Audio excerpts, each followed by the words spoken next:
welcome everybody to Tasty Tuesdays with Lorraine, your host. Let me pop that back up there. Yay! We're still working out those funny little background things. And tonight I am joined it's been a long day. I've been in the sun with Jodie Cole from Jodie Cole Coaching. Welcome, Jodie. Thank you. Thanks for having me on. You're so welcome, and it's my privilege to have you here. So Jodie is someone that I've known for, I would say about 4-ish years. So I would say for nearly 5 years. Yeah.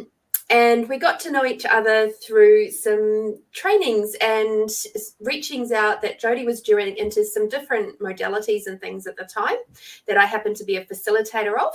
And, just for her own health and well-being and just seeing what tips and tools she could pick up along the way for her own, either her own use or within her coaching business. And that was basically how Jodie and I got to know each other. And since then we have discovered that we have a lot of things in common, including renovations and just a general love of helping and assisting people out there in the world. So thank you so much, Jodie, for coming to be with us today. And your speciality is corporate business coaching. Would that be correct?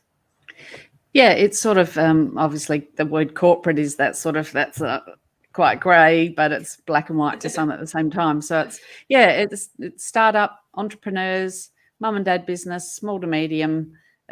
So it's quite varied.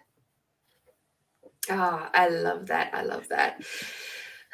Because we all require it, right? We require coaching. Like even the best mentors and business people in the world require mentors and coaches themselves. So a lot of us, I know, and especially as you said, the creatives, we tend to think that we can do everything ourselves and it's all going to be okay.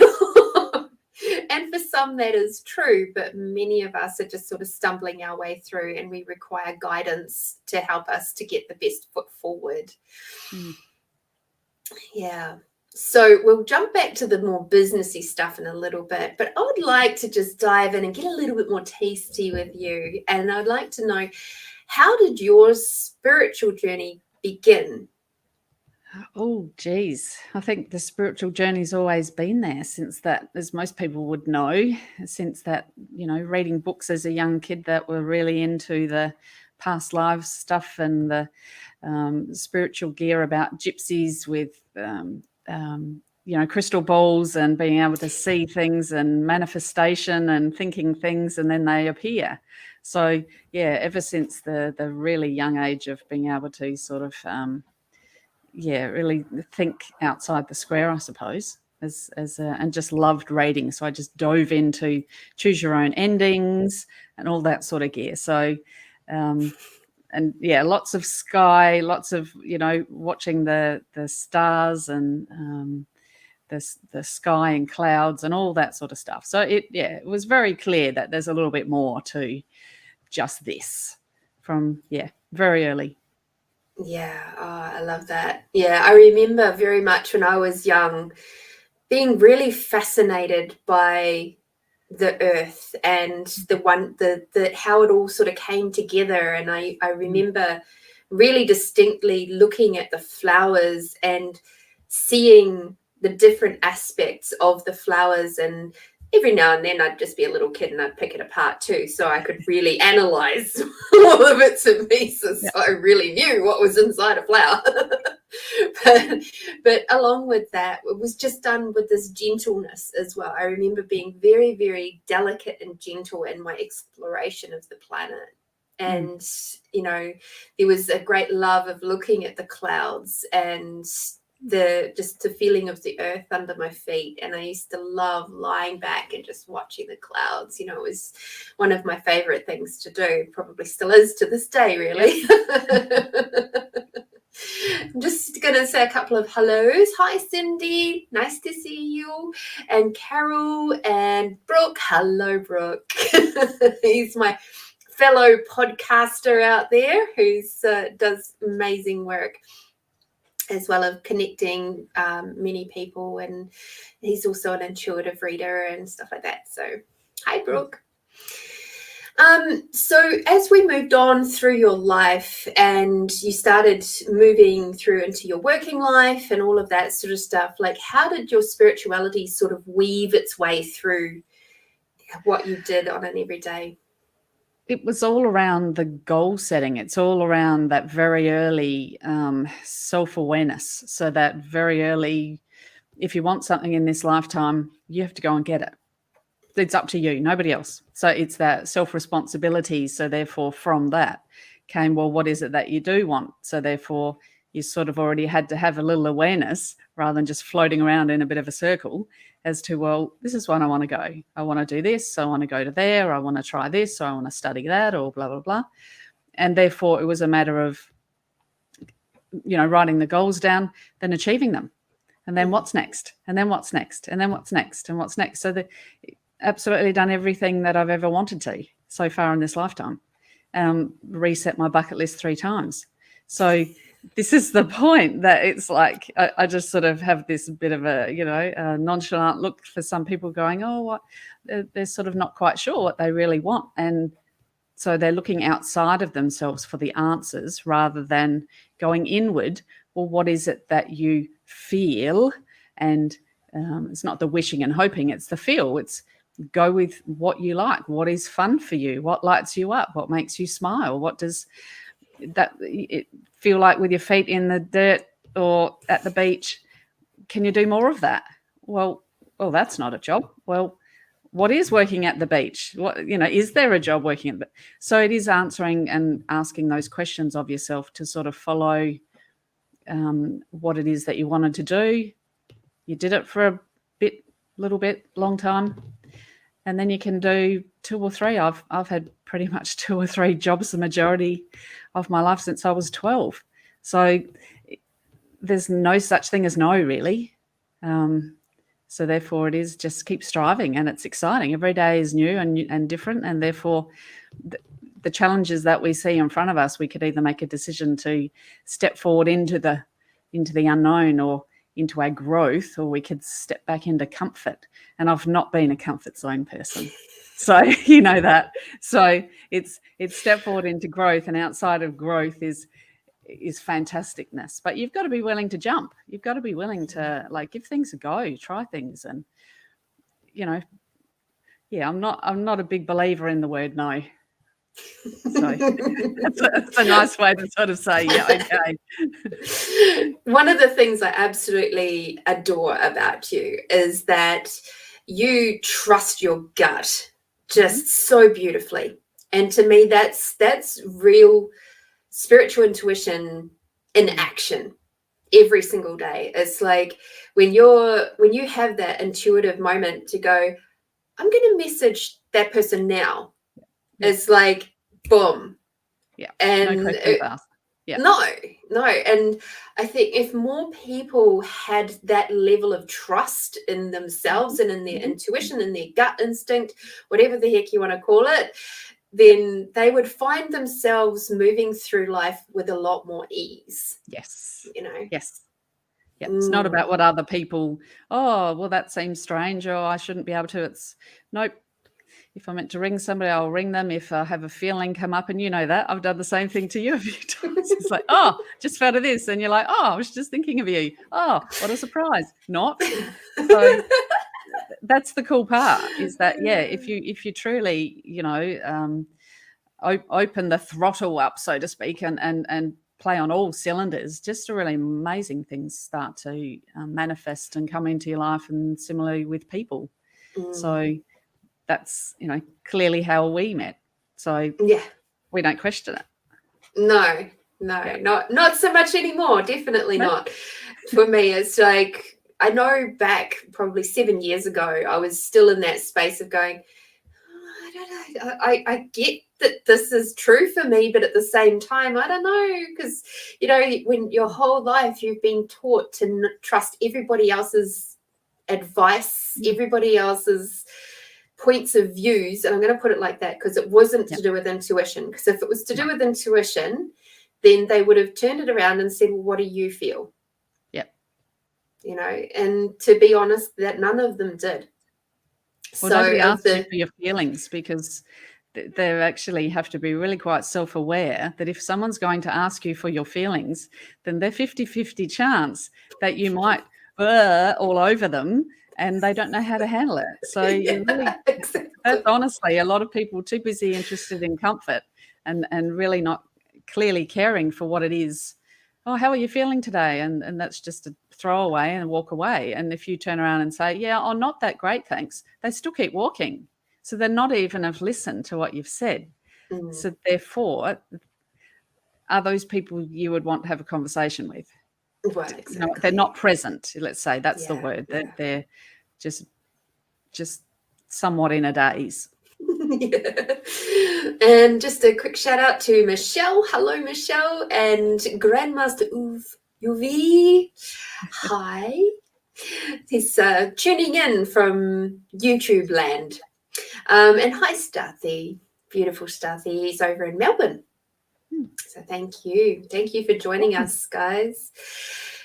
And these are the kinds of conversations that Jodie and I have on a regular sort of basis, which is why it's so much fun for me to have these kinds of people on this show, because it's like we go into these really interesting places that are philosophical, they're a little bit theological, there's a little bit of this and a little bit of that. And it to me, it's like this is the bones of a really great tasty Tuesday chat, which is why I asked Jodie to come on today, because I was just like, you know, we can have this amazing chat. I'm not sure exactly where we're going to go. We've got our base questions, but let's see what else happens.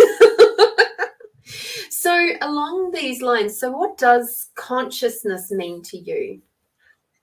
Well, straight away, it's self-awareness, self-responsibility, and you're in this life for you to do something with. Do you know what I mean? Like, it's not there's a purpose. So, you know, a lot of the time, a lot of people walk around in their life not having any idea up until maybe nearly this lifetime's over, that what was their purpose. They just followed somebody else's thoughts, dreams, aspirations for their life path, their goal. Whereas, honestly, for me, that is it's you know, in coaching they call it mirror work. It's actually about looking and that sort of you know, that gazing, that eye gazing sort of types of things. Who are you on the inside? Like, that's a pretty full-on question to ask somebody straight to their face. And I've done it a few times in trainings, and it's pretty full on as a, you know, an adult person sitting at the other side of a desk or in a training room, and then you straight up, and who are you? And they're literally sort of semi-frozen for a little bit. So I don't think a lot of people really know what consciousness is, or that they're in charge of their own beingness and their own consciousness. And like I said, self-awareness, which is part of emotional intelligence, which is really quite clear as you're in charge of you, you're responsible for you, no one's coming to save you, so to speak. You've got this, and this is what learning's about. This is what life and the journey is all about, is getting out there and getting dirty, get your hands dirty and meet these people, like those people, not like those people, and go, yeah, I can have a choice. Go left, go right, go left, go right. And it's the journey. It's not the destination, as they say. So yeah, there's my long answer, but it's very much self-awareness. It's very much individual. That consciousness it's that we have to be aware. Everybody else is having their own journey at the same time. And, you know, over our lifetime, we will be on the same wavelength as some people at different times, and other people's will just drop off. But that's okay, because as we mature, we're not all necessarily interested in listening to the radio stations we listen to at that age or that you know, chapter of our life, and that we move on and grow, and therefore we're going to then attract more growth mindset, like-minded people into that chapter that we're currently reading, rather than that old, you know, water cooler Karen talk. That's no offense to Karen, but we know what we're talking about there. So you know, you really do make a decision of who you want to hang with based on your definition of consciousness, I suppose. Yeah, absolutely. Stuffy's just popped in a lovely question. I knew he was I was already aware. I was like, oh, he's gonna like this one. So he said, who do you say you are? And this is where I'd ask Steffi specifically, what are you talking about there? So who I be is who I be. And obviously origin-wise, that is up to probably a whole nother conversation. Depends on what a lot of people believe spiritually versus, doctrines of religion and doctrines of a whole heap of different things that a human race has imposed and or signed up to, that we can all at least have free choice to a certain degree. So, you know, when we do, let's grab it and be that best person that we can be. Yeah, absolutely. I'm waiting to see if he'll actually see what respond. He says next. I'll get back to him. And like if I look at that question, and for myself, I sort of, I guess there's almost no answer to it. Yeah. It's avoidant. Beliefs are overrated. Yay, we've got some tasty conversations. Love it. So for me, I look at this and I go, I'm energy, and yet I know that I have been taught that that's what I am. Mm-hmm. So there's also an element of knowing. And my internal knowing is that I am everything and I am nothing. Mm-hmm. I am part of the collective, and I am an individual within the collective. I am a cog in the machine. I am the machine. And so there's that link to creator, to God, to the universe, to whatever you choose to call it. There's the greater energy source, and that there's also a belief system that, you know, God created all of us beautiful beings so that they can experience a human journey in our style. So there's that as well. But is that something that is true for me, or something that I have learned being taught? Now, that's another big, huge question too. So for me, what is true for me is that I know we are all connected. I know that, and by we, I mean not only the humans, I mean the planets, I mean the flora and the fauna, I mean, you know, every energetic field where we are all connected like microcillium throughout the whole entire universe and galaxies and lifetimes and dimensions. And, you know, everything is interconnected, whether we like it or not. You know, you might not want to be connected to, say, a mass murderer, but we are all part of the same collective. So when we last, to me, and this is just how I feel about it, is that my actions and my choices have a rippling effect around everything, throughout, not only around this world, but throughout all of my lifetimes, dimensions, realities, and non-realities, where I have been a part of that in any way, shape, or form. So for me, as I grow more consciously aware, I'm far more discerning. Said it at the same time. About my actions, my words, my thoughts. And if stuff comes up, if I get triggered by something, I'm like very quick onto that, going, oh, what the fuck is that? And I have to deal with that now. So because even if it makes me uncomfortable, I'm very fortunate to have someone in my world right now who will gently bring stuff up with me and give me that space to look at that, whatever that is, whether it be I've been triggered or he's been triggered or whatever, it doesn't matter. But it's a healing moment. So for me, consciousness is that awareness of connection to everything and everyone. And that's where it's spiritual being having a human experience. Mm. At the end of the day, that's the human experience is the experience. The humanness of that is an experience, but the spiritual being continues. Mm. Bees. Yeah, I do find it interesting when I hear people, and I've always felt this from being a young one, oh, when we die, that's it. We just dirt. Just go back to being dirt and food for the worms. And I was like always going, but that doesn't make sense to me, because it wasn't true for me. Even as a young one, I just knew that was not true. Mm-hmm. So, Starthy, there you go. I didn't avoid that one.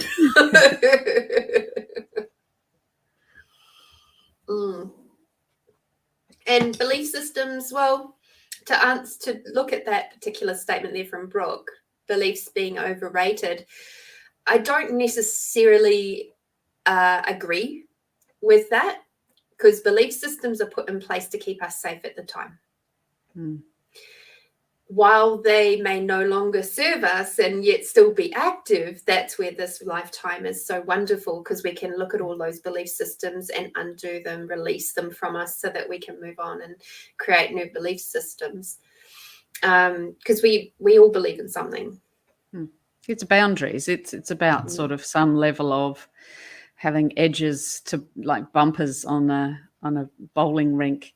They're there to assist people to bowl better or well for whatever it is the purpose they're striving to. And then once you're aware of how you do that and what that fits within societal norms or wherever you seek to live and be, then you can take them down. So certainly beliefs are like exactly what you've said, Lorraine. They're there for a purpose of keeping you safe while you build stronger new ones. And like many of the beliefs that we held when we were younger, they've hit the bin by now. So, but then there are others which are more your values, your sense of knowing and self. Who do you value you to be? What is something that you align yourself values-wise, ethics, morals, beliefs, values fits within there, personal values. Then those are the strong rules that you then want to seek your life as to expectations with friends, family, relationships, etc. So again, it's boundary making. So it's being really clear on who you are and who you be, as to then who do you spend your energy with in your day-to-day life. Exactly. So along your beautiful, colourful journey, I'd like to know, what is your most tasty moment in your life so far?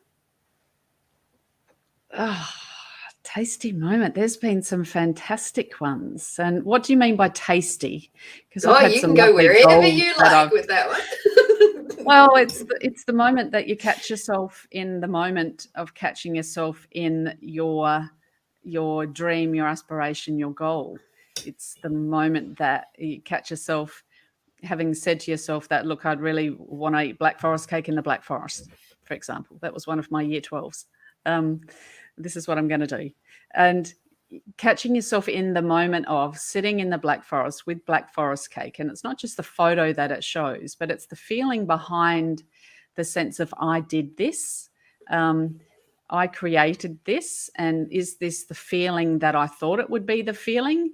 Is this overrated? Is this underrated? Is this all it is? It's, it's all of those things that you question. So the tasty moments are, I suppose, achieving the pinnacle of whatever goal it is you've achieved, but then looking around and going, yeah, okay, I think I've squeezed it for all it is. Now what? What could value add to this?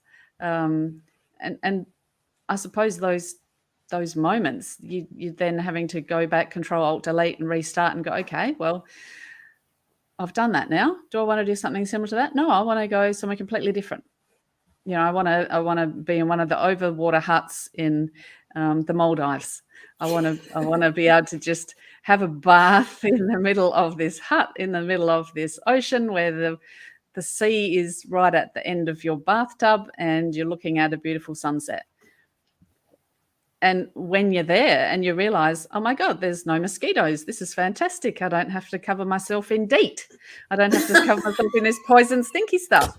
It's really cool. It's the gear that you don't realize till you feel it in the moment, that you catch yourself in the hammock on a desert island in the middle of nowhere where it's stinking hot in the shade, like I'm talking out of an oven, stinking hot out of an oven. And you look around and you wonder, okay, people are out there sunning themselves to redness in the white sands, and you're like, this is fantastic. You catch yourself in the minute of it, and then you take a little video and you bring it home and you can replay it again in your head, and the feeling is there. So these are the moments, I suppose, that you can just put into your memory bank and just rewind and play them at any time when you want to bring up the exact same feeling. So I suppose if you're really present in the moment of that, it saves better, shall we say, for future memories, because you've got all of your senses that can be saved in that same memory. So when you're thinking back to want to, go to chapter 4, page 3, and that's the Maldives trip, or that's the India trip, or that's this, or whatever else you wanted to do in your lifetime, then you can just access it, put it in the old VCR player of your brain, and then play it over, but smell it, taste it, see it, and really feel the vibe of it, and you go back to exactly the same spot. Exactly the same spot. And they've shown that, putting people with brain sort of scans on, and then visualizing them having the experience of running a race or having an experience of whatever else, the body reacts the exact same as you actually were. So that's the cool part. If you catch yourself, you're making a great memory, you know that in the future you can access that exact same everything. Absolutely. Yeah. Other than the sunburn. Beautiful. There's just so many thoughts just went through my head. But one of the things that popped up right at the end there was in thinking about people with dementia. So these people can, with quite severe dementia and Alzheimer's, they can be at a point where they're basically non-verbal because they can't remember how to describe the words, describe the things. So they just go mute because they just can't be bothered. It's just too hard for them. Then some bright spark goes and brings some music from their era when they're in their 20s and 30s or even their teenage years, and suddenly they're singing and they're bright and they're alert and they're present, and and it's just spot on with what you're saying there. Like when we are just so present with what's happening in the moment, it creates those neural pathways in the brain that stay for a long, long time, even after brain injury, which I see Alzheimer's as a brain injury. I've seen people who have literally had brain injuries from car accidents and stuff who can hardly talk properly. You put music on from their, their vibrant days, and suddenly they're singing, they're remembering every single word. It's so incredible to watch. And like exactly what you're saying there, this is why I like to bring in these tasty moments into this, because it's just like, it's a remembering of those absolutely delicious times. And I don't know if we spend enough time doing that. I think we're too quick to next thing, whereas sometimes it's and anybody who's done any sort of tour of Europe or whatever else, it's like, oh quick, you're basically in the bus, you're in the foyer, you're unpack, hurry. Whereas it's just that moment to be able to take a week or whatever at the other end of either of your tour and just stay in one place and just wander around and just be that tourist and walk the back streets, come across the strange little shops or strange little museums that you then can reflect on and sit in and don't have to be rushed. Hurry up, we have to get back to the bus now. So that's very much life in lots of ways. How often are we rushing to get back to the bus in our day-to-day corporate lifestyles, so to speak, of being somewhat caught up in a little rat wheel as to run around, or hamster wheel, they say, around and around versus just hop off, be present, just stop, pause. And so many things, and not just health-wise, the stress is obviously not good for people, is mental, spiritual, emotional, health, everything. It'll just increase with that pause a moment and breathe. Absolutely. I completely agree. And there is, like, I have this little pot, like little potted plants at my back door. Yep. It's herbs and things. And I've even got some silver beet, some coloured silver beet that I don't actually pick to eat. I just look at it growing. I just like seeing it grow. It's just doing its thing. I enjoy watching it. And, you know, as I go out in the morning to go to work or whatever I'm doing for the day, hanging out clothes or whatever, there's this moment where it's like my rosemary bushes are just got full of flowers at the moment. And I'm just like, hello, little plants. And it's just like, it just gives me that moment just of really being present and acknowledging them and seeing again, back to the flowers, looking at the, you know, the different textures and colours and how many there are. And, you know, to me, that's about being really super present, slowing down for that, even if it's just a couple of seconds. Doesn't matter. It's like, it's just a connection point.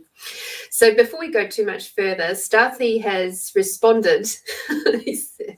He did say he probably could have worded that better. So let's see how we go. What if that which is called spirit is an experience? What if one is an experiencer experiencing the educated beliefs which one claims? I'm sure Stathy's probably read the second of Dolores Cannon's books, Between Life and Death. If he hasn't, well, that's a well worthwhile have a read, and there's your answer. So that's a fantastic book. It talks about the presence between, so it talks about the beingness of everythingness. So, that is a massive answer, but that's a fantastic book. Fantastic book. I'm not there yet. I'm into her second book, which is The Conversations with Nostradamus at the moment, and I'm absolutely freaking loving it. Well, you got 2 more to go after that one. I know. I've gone, I think I'm about 5 hours in, and there's like 11 hours to go. I'm like, yes. This is so great. I'm loving it. But I really enjoyed Jesus and the Essenes. Yeah. There was so much in there because around there was just so much symbolism that I spied that crossed over into even the tarot. I was like, oh, wow, now that makes sense. And that makes more sense in the tarot. And that makes more sense in the tarot now because there's a lot of symbolism in the tarot, of course. And you wouldn't have thought that had come through, like those two things would be linked. But because I've been playing with both lately, I'm just like, oh, yeah, I can totally see that. So, and even the colours of the sashes that the Essenes wear, I was like, well, that now makes more sense into the tarot too. So, just showing the levels of education, not class, because they didn't have classes as such in the Essenes. It was just you had whatever field that you were choosing to move into, which is really cool. And I was just like, oh, this is great. Love it. So thank you for, continuing to bring her up into my world, because you're the one that really got me into her. And I was just like, yeah. And it's just been such an absolute delight actually to listen to her, because she does come from that really different perspective of not being spiritually minded as such, but she's a fantastic researcher.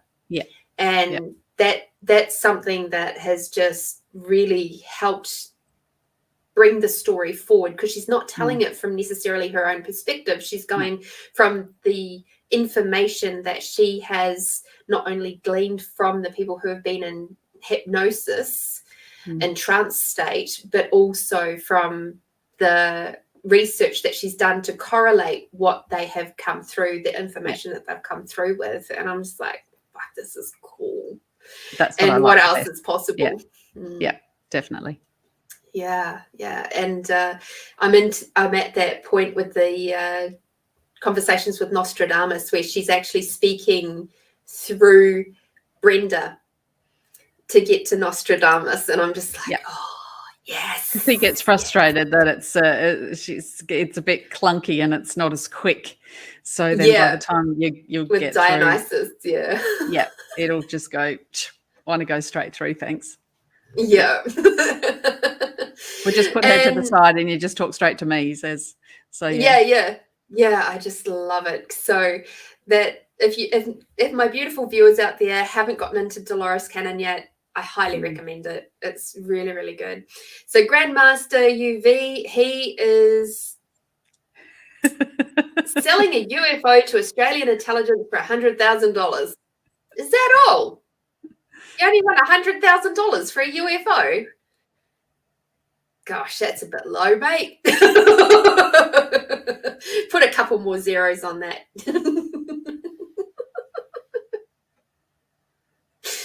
Oh dear. You have some interesting thoughts, Grandmaster. Interesting thoughts. That's a cool goal. Yeah, I definitely think it would be worth a couple more zeros. Especially to the Australian intelligence. Mind you, how intelligent is the Australian intelligence? I don't know. That's another conversation for another day. All right. So, my darling, what is the aim of your business? So we spoke a little bit about it at the beginning of the show with talking about, coaching and things like that. So could you tell me a little bit more about what the aim of your business is?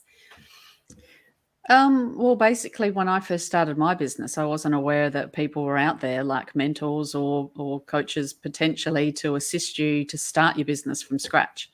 But there certainly are a lot of programs and places that are, you either can get a grant and be part of a program like any of the Business SA ones that I'm involved in, and then you're necessarily allocated a mentor. But then you can also go and have a look at asking people, do they have a business mentor? And then what is the purpose of a business mentor is obviously to somebody who basically has been and done similar to you and have made those steps forward. So therefore what they can do is basically teach from their experience. And therefore in some ways you're not navigating into the complete unknown. You've got somebody basically to hold your hand. And so what I've seen, the benefit of that with the startup business is that I bring in that why. Like Simon Sinek is a great author out there and his books start with why. And a lot of that, not just to do with life, but business is, well, what's the purpose of you wanting to start a business? And as a result of that, we can then look at, okay, the purpose should never be just want to start a business for money. Honestly, if you want to start a business for just for money and not for what it is that you're providing, it's actually not the cash, it's the experience, or it's the thing or the widget or whatever it is that you're manufacturing or whatever else for the reason to put it onto a car to make tires, for your car to drive. So we really need to have an understanding of why you want to go into business. And it's sometimes people, I just want to help people. Well, that's great. What type of people do you want to help? What do you define help to be? All those questions are what business coaches do, is they ask you those hard questions and we basically reverse engineer it and we work with the end in mind and step backwards. So, okay, this is what you want to do. You want to try to start this up. Okay, have you done ... If you haven't, here's some suggestions to do ... At the end of the day, what I like to do isn't just the business side, but certainly the last 2.5 years, it's come to the absolute fore that it isn't just all about business. It's around you. Guess what? Your life also happens. And that's where the life coaching part of my business, which makes it sort of somewhat unique to other straight business coaches, is that there's a whole other side there, which is talking about, life purpose. And this is where all this sort of spiritual awareness and who are you? What are you here for? What do you want to do? How does that align with your business, or does it not? Are you happy? Is this a good life? Are you living your best life? Those are the questions that I then pose into the business/life conversation.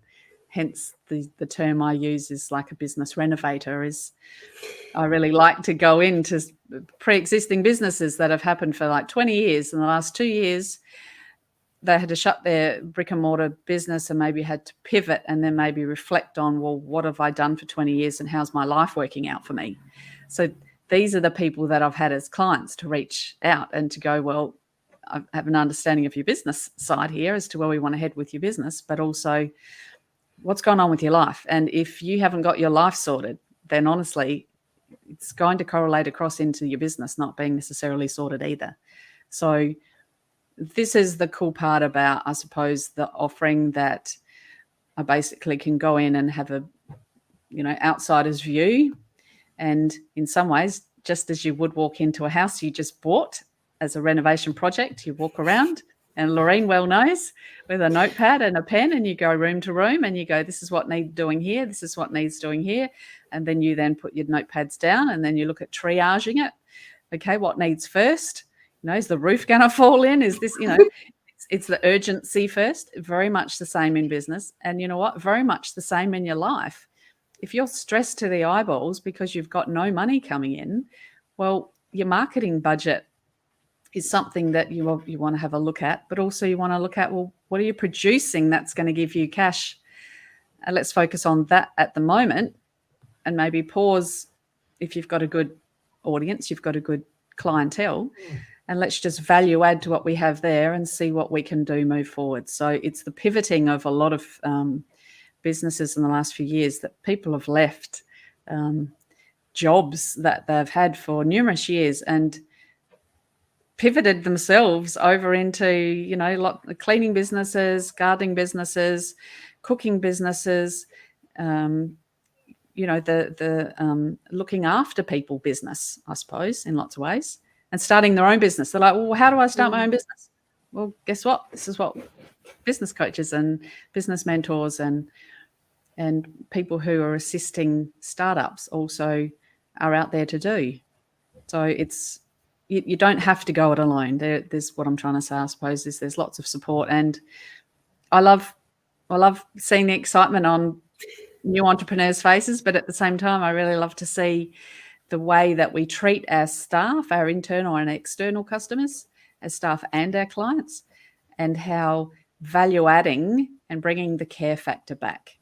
So I'm very much about bringing the care and the love to your staff and those that obviously your clientele, because that shouldn't be a nice to have in my mind. It should be the must have. And then a lot of people are loyal. If they have a good service, as we know, we'll go back there. And so they'll recommend that to their friends, and they'll say, well, let's not go anywhere else, et cetera, et cetera. And it's the same with the training, is that depending on what your business needs as a result of that, then I'll end up doing some sort of, personality profiling sides of things. And then that turns into training, which I then develop and bespokely make it for who it is that you need, which is what a good renovator does. They go down to whatever hardware store it is and they gather up all their tools and they put them all together and they go back and then they put it into place. So that's exactly what I do. Absolutely. And along with that beautiful renovation metaphor, like when you walk into a house, just because one particular room was a lounge room before doesn't mean that it's actually the best flow for the house. Right. It might actually be better flow for the house for that room to be a kitchen, or that room to be a bedroom, or who knows. But you have to be willing to look at what is actually going to create the most value. And that's where that other set of eyes comes in. That other fresh set of eyes who haven't been involved in the family-based business for 20 to 30, 40 years, that started off with the parents who came to Australia with, $2 in a suitcase sort of thing. They really worked hard, and then the next generation there's an expectation that, okay, they're taking it over, but that generation and now the third generation is like, we really don't want to do that, but then how do we let them down? How's this going to work? Do we have to sell the business? How do we employ other people who aren't family to the same level of expectations or values? So there are a lot of sticky questions when it comes to business and life at the same time. Yeah. It's like, I remember one of the last places that I worked for in New Zealand in the building industry, and I'd been headhunted to be a part of this team.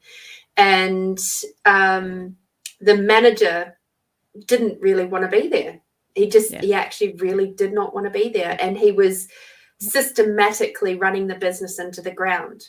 Yeah. And when I came along, and this is well before I was starting into my proper spiritual journey or anything like that, I knew things were not right when he spoke to a foreman. Like, we were having our team meeting, and the foreman of our parent company walks into the office, interrupting our meeting, which didn't really matter. But he walks in and the manager goes, "What the fuck do you want?" Oh. And I was sitting there, I was like,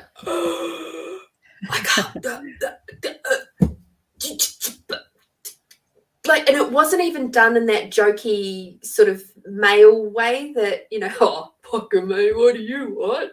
No, it was said with dead seriousness. And I was just like, you do realize that if you don't have him on side and you're speaking to him in that way, there goes the product that you're trying to get onto his site.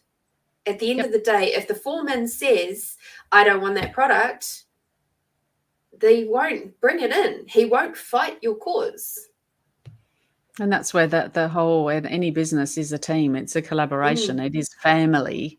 And so therefore we really need, and the first word I write up on any board of any training room is expectations. Half the issues with most of the businesses I go in is that somebody doesn't know what they're doing because no one had time to teach them, because nobody had time, because we don't have time. There's always these excuses and cracks in lots of systems and processes that, if said early and really clearly, you can use them as recruitment tools to be able to ensure that you get only the right, or what you think, we don't know until they're on the job, but the most appropriate people to come and work for us based on, so hence we need to know what it is that what the job is, what the role is, what the rules are, what the expectations are, what the accepted behaviours are, and also why we need to know what our core values of our own business or our vision and our mission statement is. We've got something to guide us towards the future. So we've got something to all be in business for, rather than just be, 5 or 6 silos in the workplace. We are a link in a chain that all form part of the end result, which is the whatever product it is, whether people, widget, whatever, being produced. And everyone's working together. So they have to have an awareness of what each person necessarily does, or some sense of their role. So there's no, we don't know why Lorraine's leaving early today. Well, you don't have to, because we don't care, because I'm not looking out the window, because I'm doing my job, Lorraine's doing her job, and we all know we get on well. And we also know that she generally gets here like an hour before really everybody else, and does her work while it's quiet. We shouldn't have to explain this, but these are the trainings I'm explaining. I'm having to train in HR as to expectations, as to, what are staff and start and finish times. Let's have a look at, what are the rules of not just the few, but the entire team. So it's right down from the store person to the CEO. You all have to abide by those same rules of business. Otherwise, there's us and themness, and that's certainly not something in a care for your employees' internal, external customer situation. If you're too busy looking out the window to whinge and moan about Lorraine leaving early, well, you don't see her coming in at 6 because you're not there till 7:30 or whatever. These are the really clear things that need to be brought up at that very first meeting when we recruit our staff for why they want to come and work. And that's where those unwritten values too, the vibes and the feels of, are they going to be a good fit? And that's where, we got to ask the right questions, and or have recruitment strategies that may well include a demonstration of skill, etc. There are a lot of things that we don't necessarily do that we could do, and just read off a resume, which someone else could well have written, as to go, yeah, she looks all right for the job, Lorraine, let's just see until she gets out on the job. And then, the 60 words a minute she said she could type, she's typing with one finger, or this or that. So we have to be really a little more fluid, I think, right now, as to look at the strategies just because we've always used them moving forward. And if we're caring about people and people are pivoting and they're going from, high paid corporate jobs to picking fruit or whatever, if they're loving it and they're enjoying it, guess what? I'd rather employ that. As they say, you hire for attitude, you can train for skill. Yeah, I love that. You hire for attitude, you can train for skill. Other than obviously, you need a forklift license if you're a forklift driver. So you have that skill before you come on. But do you know what I mean? It's that person, and it's that person's behaviour and their personal, their values and why they want to come and work for you. It's really important. Hi, Leanne. Lovely to have you with us.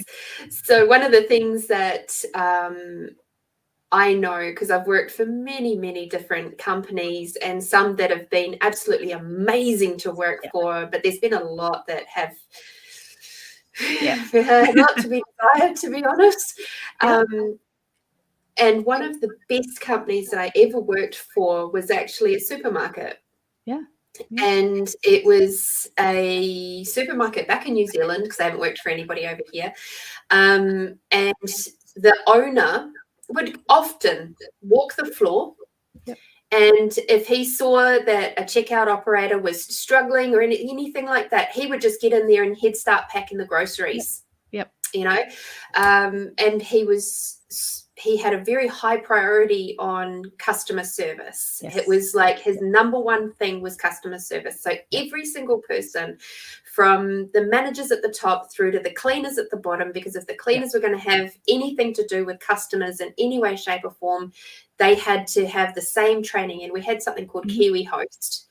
And it was a program that was specifically for customer service training, so that you got everybody got the same information, and we could all hold each other accountable, because it's like, we've all had that same training, and it made us grow better as a team, and I loved that about working for that company. It was my favorite supermarket to work for. I ended up working for 3 different supermarkets over my lifetime, and that was definitely my favorite and one of my favorite workplaces.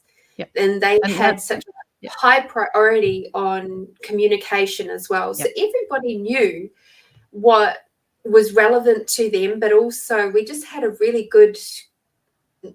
great comfort and trust in knowing that, we would know if anything was happening. And that's what good training does. And that's where, when, I go into the businesses as the strategist, as the coach, then the fact that, as a trainer, I know exactly how to fix it. And it's the people, and training sometimes is one of the first things that's cut when there's budget cuts. And you know what? Honestly, that's the first thing that needs to be brought back, because it's the people who make mistakes who haven't been trained properly, because they're not aware, because they were relieving somebody who then went off, and then they didn't come back, and then we didn't have that person on, so that person didn't show them, and no one's written the SOPs for that, and blame.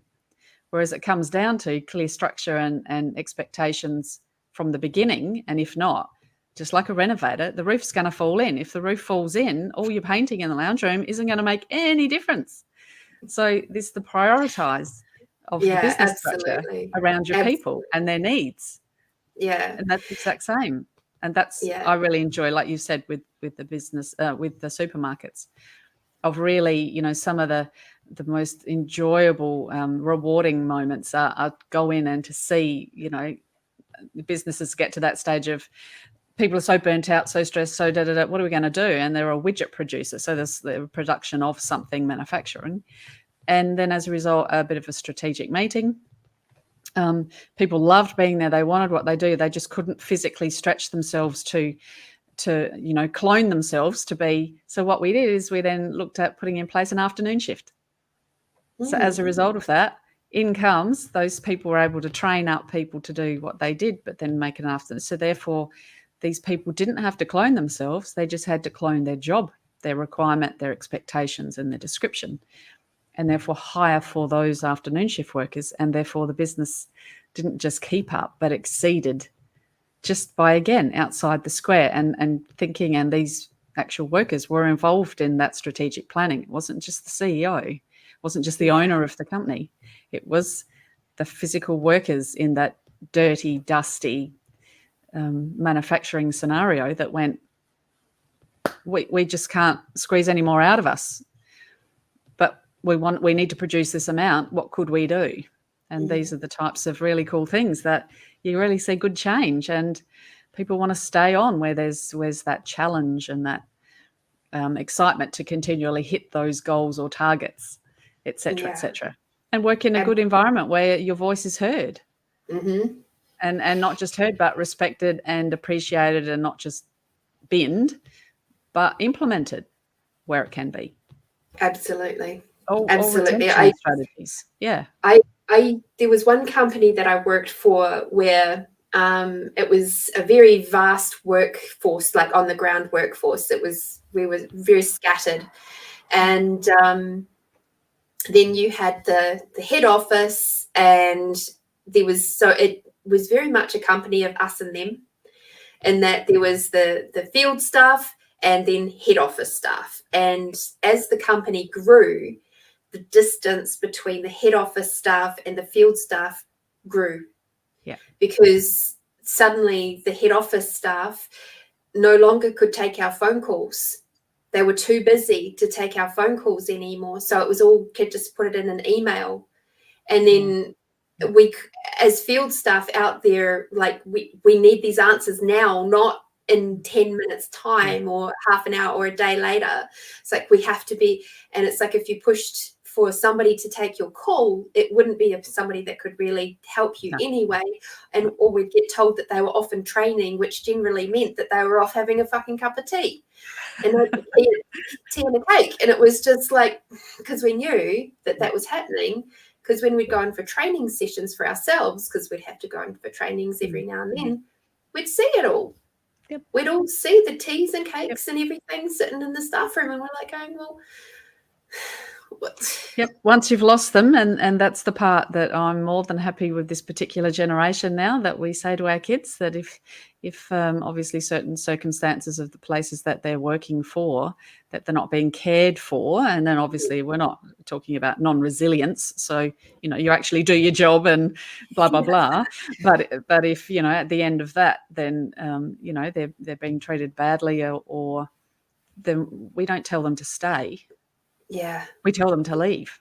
Yeah. So they're leaving with the expectation that they go to their next employer. That could well be you, saying, this is what I didn't get over there, and I'm hoping that I'm going to get that with you, which is where, in the recruitment stage of even in spiritual-based businesses, we really have to be clear very early on to the people we go into joint ventures with, and have the boundaries and have the expectations as to, this is our reputation as your company, my company, or vice versa, that we're not, bagging the other one, etc., the disrespect, blah, blah, blah. It's got to be really clear why we're doing this together. Yeah. And I think sometimes too, certainly in what I'm seeing sometimes in the startup, the spiritual side, there's maybe not as much emphasis placed around the boundaries as there should be, to be honest. Because we're all around, yes, let's go, and we know how this is going to make them feel. They're going to have this fantastic experience. But then, as you know, in our experience with the spiritual business, then it comes, and how much was that, Lorraine? And how do I pay? And, oh, that seems a bit pricey for what you're allegedly offering, that I don't know what I'm going to get because it's spiritually based.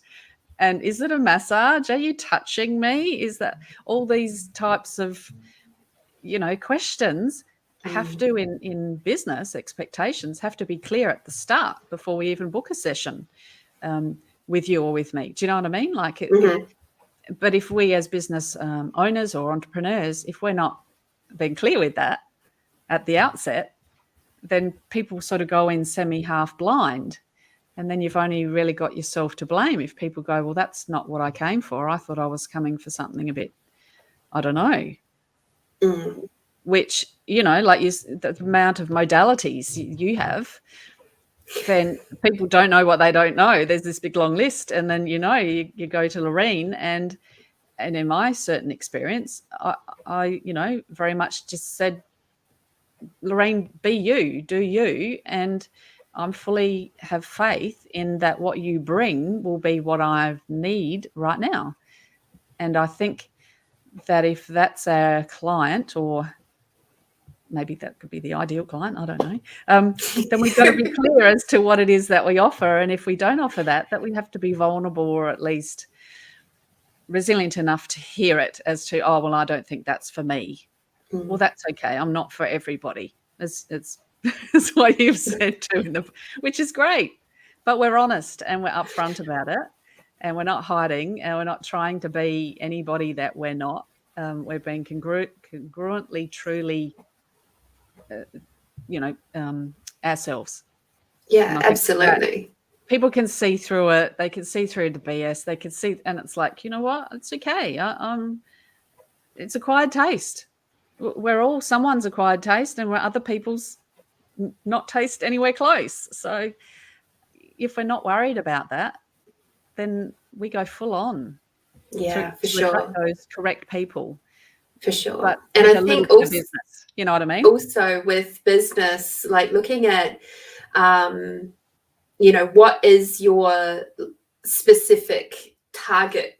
Because that's something that I've noticed with spiritual based businesses, and quite often it'll be like, so who do you wish to have as your ideal client, like you just said? And they're like, oh, anybody. Yeah.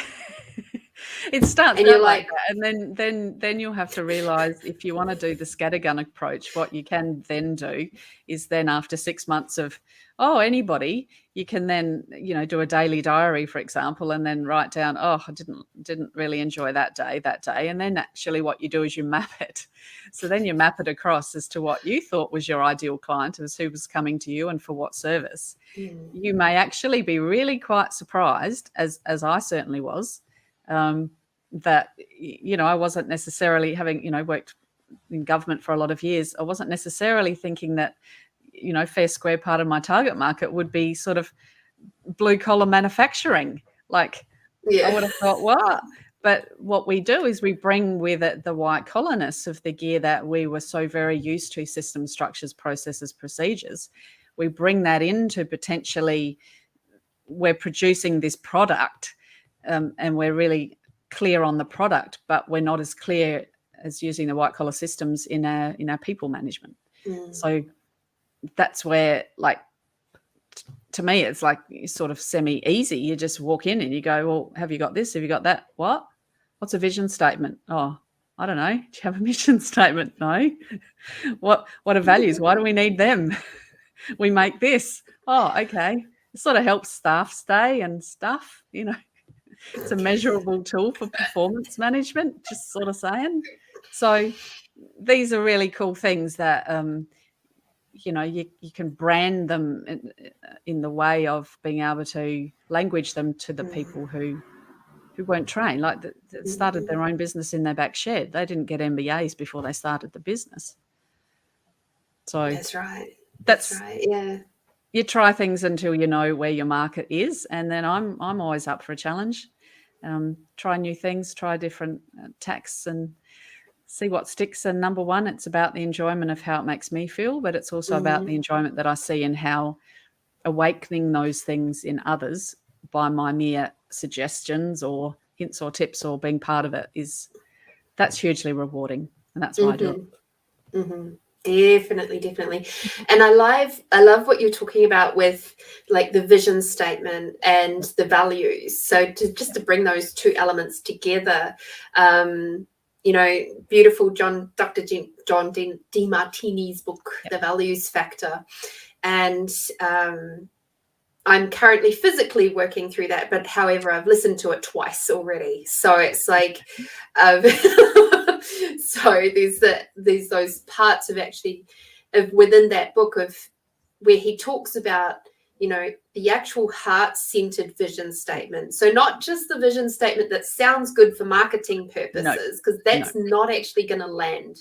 No. Whereas if you have a vision statement that is from your heart, you're actually able to show your staff and your potential, what do you call it, investors and things like that, where your values are, then you can start linking the values through to that vision statement.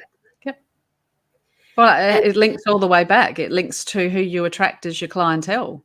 Yeah. Because if you've got values as community, trust, collaboration, shop local, if they're values, it's not just on a wall, but that is, why would I go somewhere else? If these are the values that I'm looking for in a business that Lorraine is offering, then I'll buy my tomatoes from Lorraine because she says that they're organic, they're in her backyard. I'm supporting, a startup. If all those values match with mine, then I'll walk straight past the supermarket and go to Lorraine's house. So it's to me, it's a must. It's within any, even if it's just a startup kid with a lemonade stand, to have what's the purpose of your lemonade stand? To make money. What for? To buy a bike. What for? To ride in I want to be a pentathlete or whatever they're called. I'm not quite sure. But a pro BMXer. Yeah, there's the stuff behind it. And when you really get behind the purpose of it, then you can really buy into the vision. And that's when we buy in to want to work for that person, because that's the same. I want to buy into that. And that's where, like Richard Branson he's held up with customer service across the world, obviously pre the last 2 years, as to his external and internal customers, as to how he treated his internal staff, his actual staff, really, really well. So therefore there was an expectation that when he wasn't there looking over their shoulders, which you didn't have to micromanage them, that they would treat you, Lorraine, the person on the plane, with the utmost care and enjoyment, that you would not want to go anywhere else.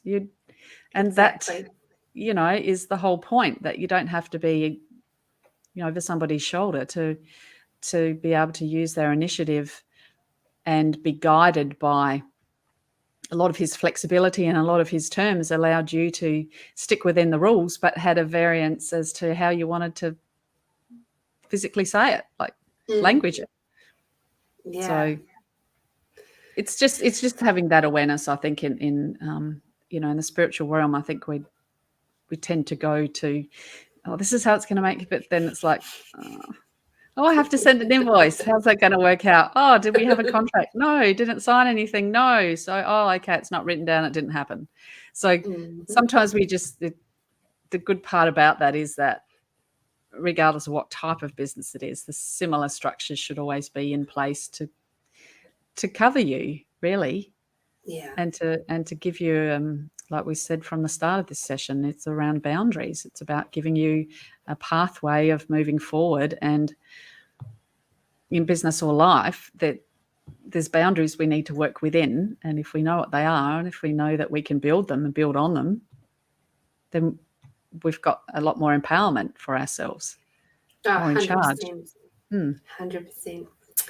Well, my love, our time is tickling along, and I still have my last, most tasty question, because this is the way our conversations go, my friends. It's just they go on and on and on and on and on. So boundaries, people, 1 hour.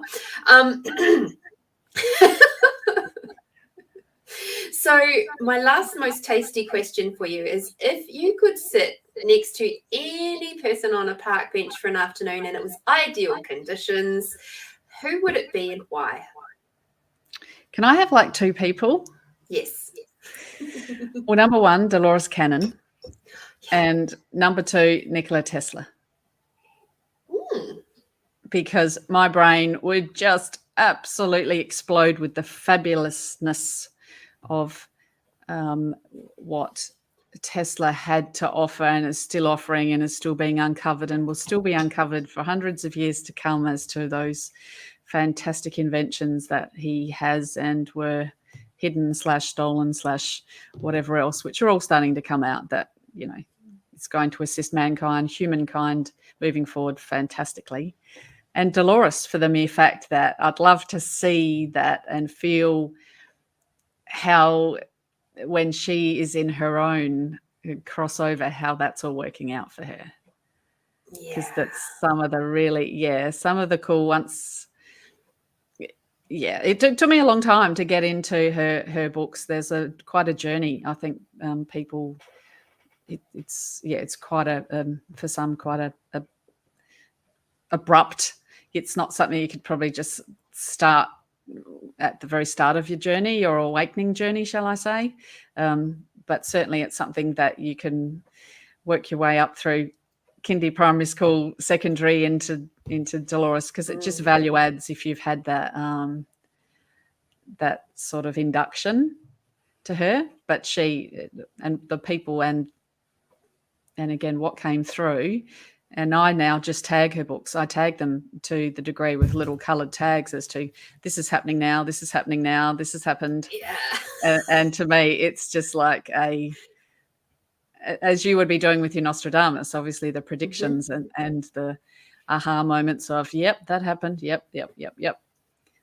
But what I really love happening roughly now, or that was the start of this. And what I suppose it does, it's not just all around the whole, we need to know what happens. Well, there's a control part about that. Well, we don't actually need to know what happens, but what we do need to know that we're in charge of how we react to what happens, and in charge of who we put ourselves in front of, what we read, what we listen to, what we watch, and that therefore we can be really quite discerning. Really discerning to the degree of friends or family or whatever, discerning and I've certainly done this, if it doesn't feel from, like you said earlier, and I have always from my gut, then you know what, I'm sorry, I'm not available, or I'm not, because there's something, and sometimes you just can't put your finger on it. And so I just choose not to. It's the same walking into shops. If I do decide to sort of do that, it's just not a fun thing for me anymore.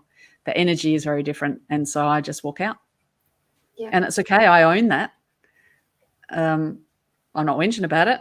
I'm just going, yep, I can feel it. That's different. There's a change. And I don't wish to spend time or space or energy in that place right now. So, yeah, it'd be a good bench. It would be.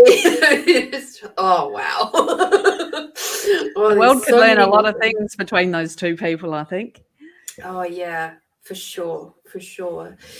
Oh, my goodness. Thank you so much for coming to play with us today. And is there anything else you'd like to share with our lovely audience before we run away and enjoy the rest of our Tuesday evening?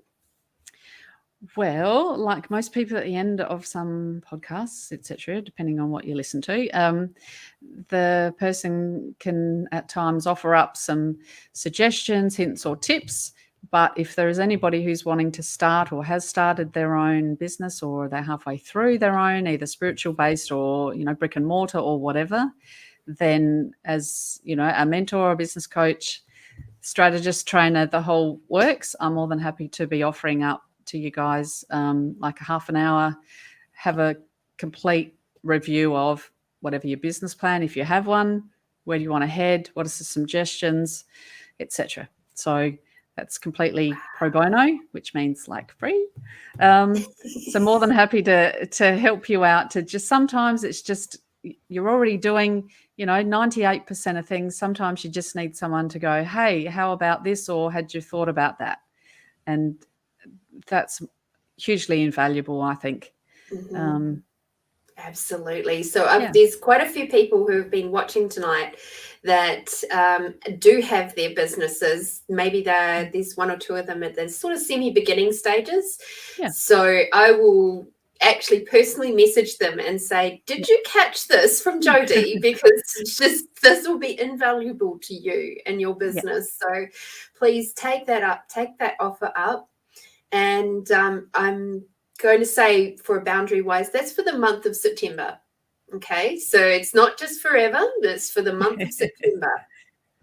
So, because who knows who will be watching this in the future. Thank you for coming to see us. Thank you for coming to play and to enjoy and bring a nice sort of, a business, corporate-y business aspect to, but heart-centered. And that's the whole point of these this Tasty Tuesday and also the Friday podcast, but it's from that space of the heart-centeredness and community, and just bringing it out to let other people know that, you know, you're not alone. If you're feeling a little bit wonky or weird or whatever, that there are plenty of resources out there. And as you mentioned, you know, I'm not going to be able to resonate with everybody. Some people will resonate more with Jodie than me. Some people will resonate more with Brooke than me. Some people will, you know, who knows? Some people will resonate more with Leanne than me. And that's totally okay. And that's the beauty of having this podcast platform, is that we can highlight all of these different people for you to go, oh, here's a nice directory, and to choose from that person or these people, you know. So that's part of the aim of this particular podcast. Perfect. Yay! All righty, my beautiful ones. Thank you so much for coming to join us. I will be back on Friday for Find You Fridays for my intuitive reading program, and I am so excited. I love my Fridays. I do renovating all day, and I come home and I shower and I get freshened up and prettied up for you all, and then I get to sit and do my intuitive stuff for the evening. It is just, that's my perfect Friday night, to be honest. These days, being with like-minded people, chatting about all sorts of weird, wonderful, interesting things, and just seeing what comes out through the cards. So it just keeps honing my skills as an intuitive reader. So thank you so much for that. And next week, oh boy, we've got the boys back. So it's going to be 2 guys and a girl. And this week we're going to be talking about, drum roll please, twin flames and soulmates. So that's going to be a mighty tasty chat. I'm looking forward to that one. In the meantime, do something tasty for yourselves, my beautiful friends, and I look forward to seeing you next time. Bye-bye. See ya.